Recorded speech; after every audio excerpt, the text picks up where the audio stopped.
Chapter 269 of Shrimadbhagavatam, Balarama's Tirthayatra. Om Namo Bhagavate Vasudevaya. Balarama first went to Prabhasat Tirtha. From there, he went north towards Saraswati. Thereafter, he visited Pritudhaka, Bindu Saras, Sudarshana Tirtha, Shakra Tirtha. He bathed in the river Saraswati again when she began to flow eastward. The tributaries of the Yamuna and Ganga were visited by him. He then reached the holy spot by name Naimisha, where the rishis were performing a yajna. He was welcomed with a great show of respect and reverence, since the rishis knew he was an avatara of Adisesha. He accepted their worship and then seated himself. He then saw Romaharshana, the disciple of Vyasa.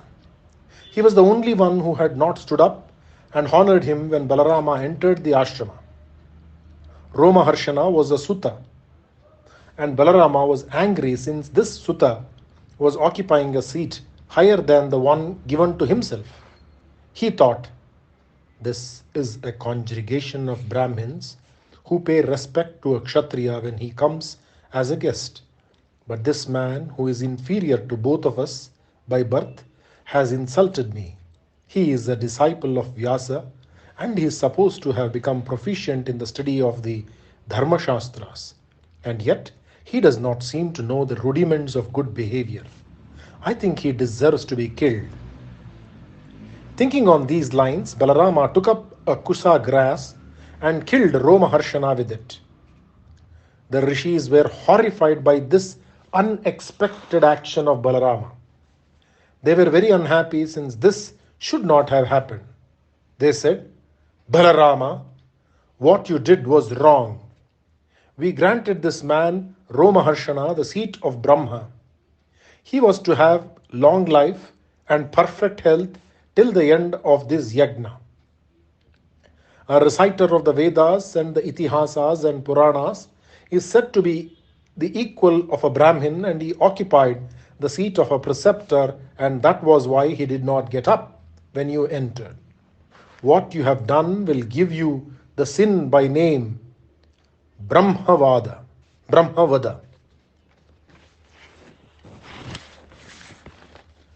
We know who you are and the purpose for which you and your brother are born in this world. But to show the path of behavior to humanity, you will have to do expiation for your sin. Balarama was full of contrition, and he asked them, I will do so. Tell me what I should do, and I will do it. As for this Romaharshana, tell me how long a life he should live, and I will, with my yoga, bring him back to life. The rishis said, your Ashtra and your valor should not go waste, and the rule of the world is that dead men do not come back to life. You should also observe it. At the same time, our granting him long life and good health should not be falsified. You must find a compromise. Balarama thought for a while and said, the Vedas say that the father's body is born again as the son, and so let his son Ugrasrava assume all the qualities of his father. And now command me as to what I should do. I have killed a Brahmin, and the expiation should be prescribed by men like you. The rishis said, Ilvala of ancient fame has a son by name Palvala. This asura is a great hindrance to us. Every full moon day and new moon day finds him visiting us, and our yajna is polluted. He is made up of all that is filthy. If you will kill him and do us this great service, it will cure you of the sin of Brahma Hatya.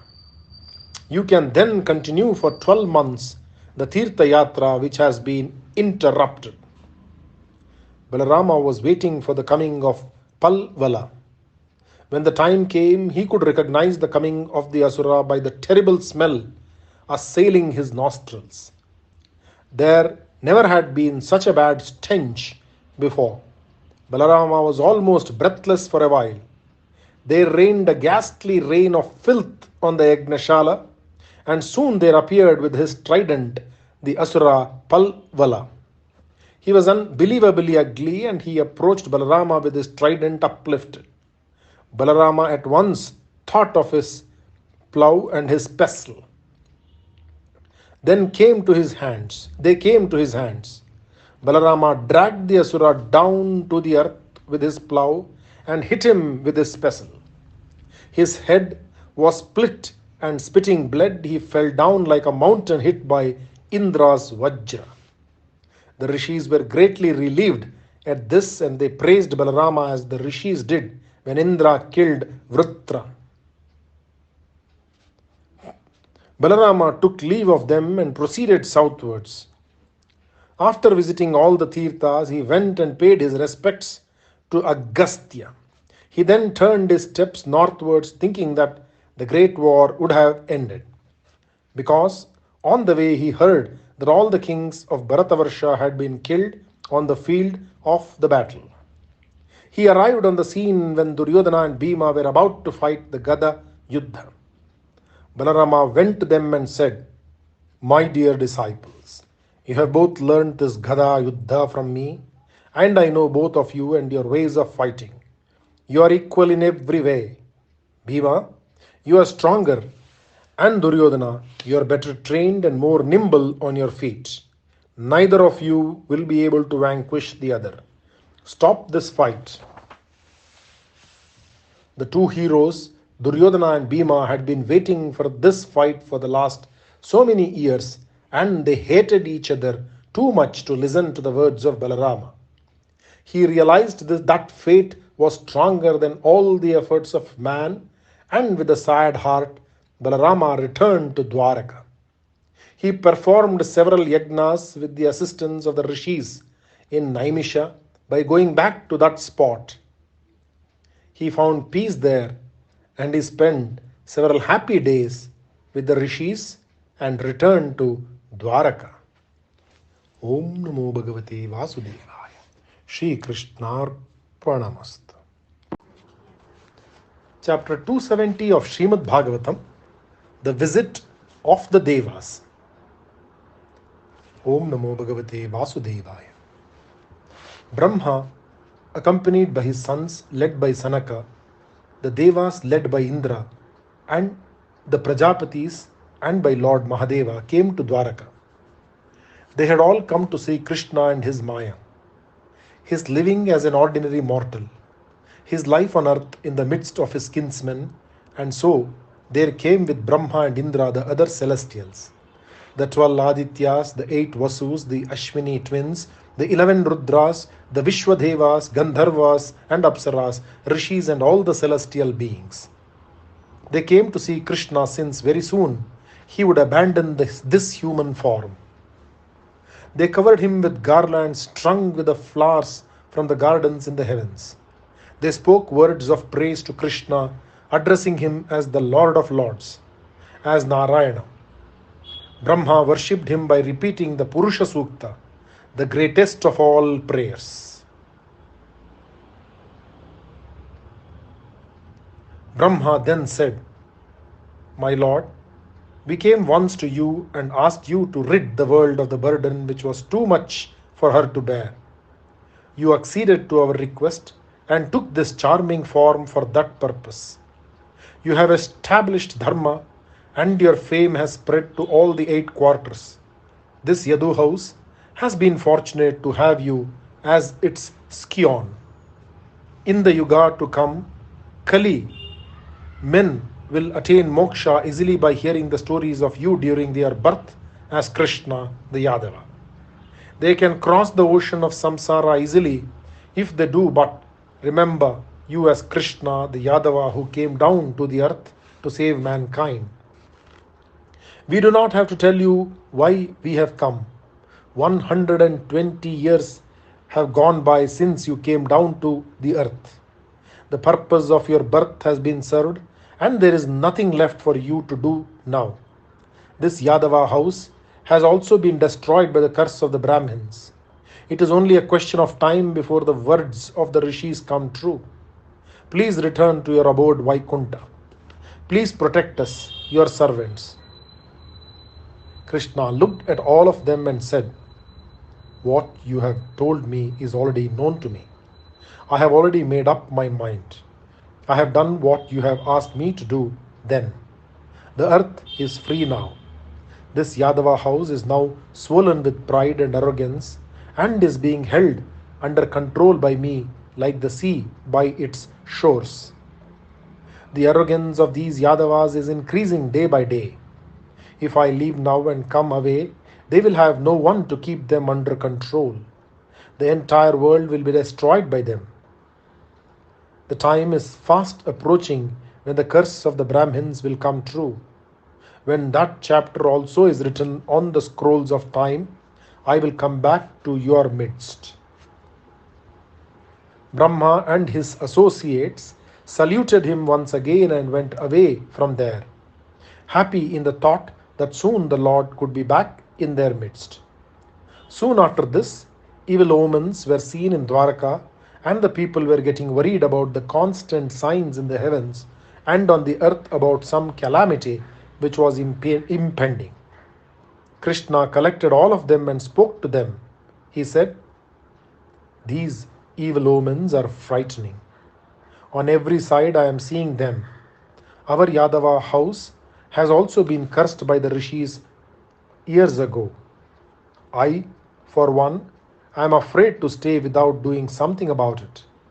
If we really want to escape with our lives, we should leave this place for a while. I remember a story I once heard.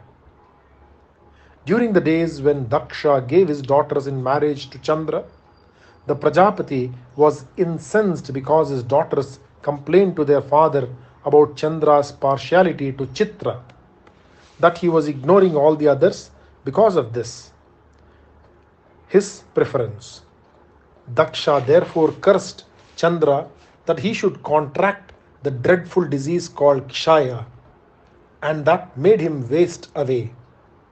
Chandra went to a holy spot by name Prabhasa, and there he performed tapas to Mahadeva, who, pleased with him, modified the curse, and so the moon waxes and wanes and is never full always. This spot, Prabhasa, is very near to Dwaraka.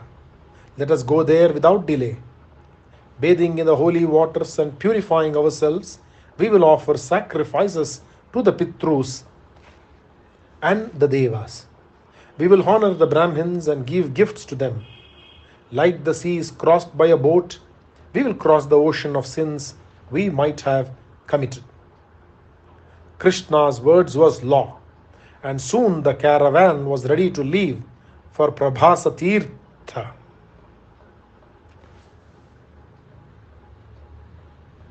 Om Sahasra Sirsha Purushah Sahasrakshas Sahasrapat Sabhumim Vishwato Vrutva Atyadhishta Dashangulam. Om Namo Bhagavate Vasudevaya. Shri Krishnarpanamast. Chapter 271 of Shrimadbhagavatam. Krishna and Uddhava. Om Namo Bhagavate Vasudevaya. Uddhava was one of the Yadavas who was always with Krishna and who was very near to him. He saw the evil omens and he heard the words of Krishna. He waited for the time to see Krishna alone. He wanted him all for himself. When he did find him alone, he went to Krishna and, falling at his feet, held on to them firmly and said, "Krishna, Yogisha, you are the Lord of Lords and you have made a decision. You are going to destroy this Yadava clan and then you will go away. I guessed it when you did not avert the curse of the Brahmins, even though you could have, if you had wished to. You are the Lord Narayana, and could you not have saved us all if you had wanted to? You have a purpose in coming to this decision. I am not here to ask you why all this is happening. I have come to you to ask a boon of you, a favor. What do you want of what do you want to ask of me? Asked Krishna with his hand in that of his friend. Uddhava was very dear to Krishna. You, Krishna, said Uddhava. I want you and your nearness. All these years I have been always with you, and not a moment has passed when I did not see you or talk to you. If you leave me, what will happen to me? I cannot remain here for even half a moment when your holy feet have become lost to me. I have ever been with you, and I cannot be alone after you are gone. Please take me with you and bless me.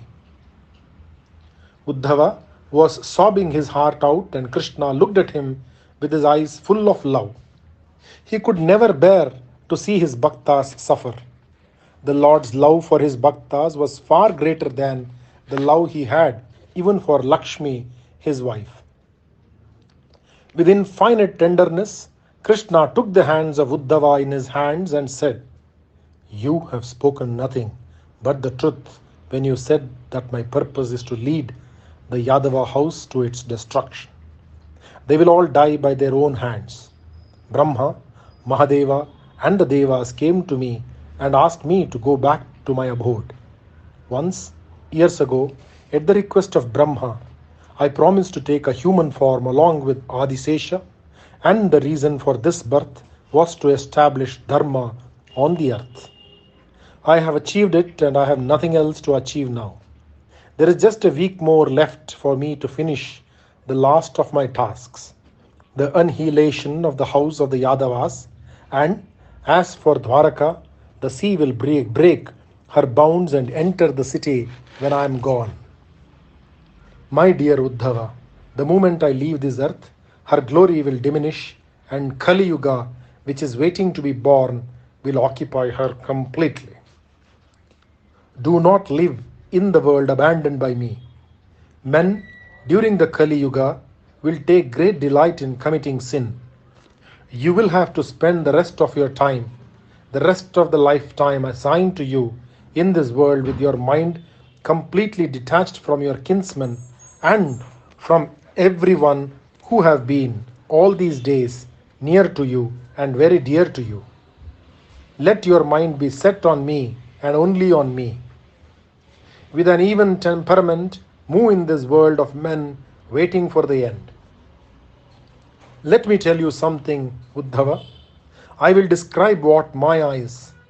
You will then know how to avoid getting entangled in its